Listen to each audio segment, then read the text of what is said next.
Песенка про нефть.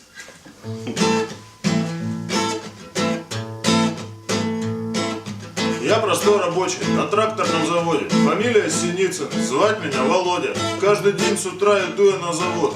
И длится это счастье 25-й год. Вот, стою у станка, я точу детали. Из деталей этих делают педали. Платят мне немного, как наплакал кот. Но я не жалуюсь, а чё, у нас весь город так живет. Вот, но недавно началась странная ботва.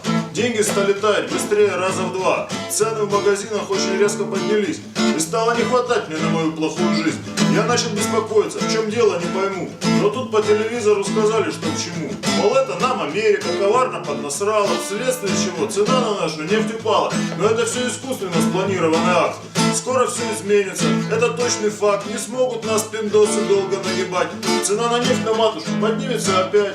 И будет все как прежде, мы будем процветать. И мне на жизнь плохой опять начнет хватать. Понравилось мне очень все, что диктор произнес. Но у меня остался малюсенький вопрос. Я очень рад, конечно, что вот-вот подорожает нефть. А чё, бля, если нет? Чё будет, если нет? Я понял, все исправится, когда подорожает нефть. А чё, бля, если нет? Вот так вот раз и нет.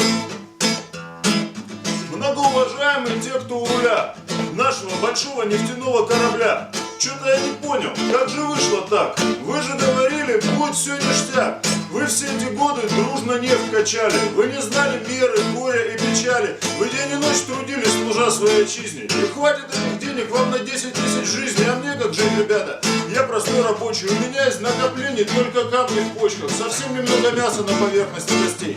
Могу я не дождаться хороших новостей. Но это же неправильно, что нефть сосали вы. А все идет к тому, что вы теперь сосали мы. Воруйте на здоровье, мне в принципе насрать. Но почему при этом я должен умирать? Я очень рад, конечно, что у вас подорожает нефть. А чё, бля, если нет? Чё будет, если нет? Я очень рад, ребята, что вот-вот подорожает нефть. А чё, бля, если нет?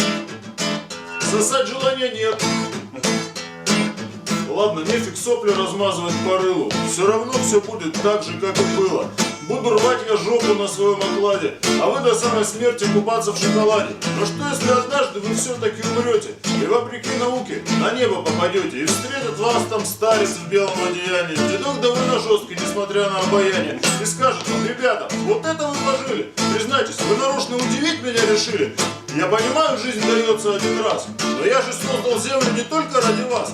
Вели себя вы очень-очень плохо, шалунишки, как будто не для вас писал я заповеди в книжке. Спасибо вам, конечно, что строили вы храмы, но это не входило в основную часть программы. Надеюсь я, ребята, на ваше понимание. Я не могу пустить вас в приличную компанию. Мне жаль, что вам придется теперь гореть в аду.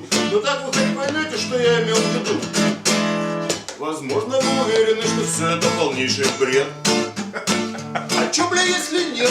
Чё будет, если нет? Вы скажете, такого не случится с нами никогда. А чё, бля, если да? Вот так вот раз и да. Спасибо.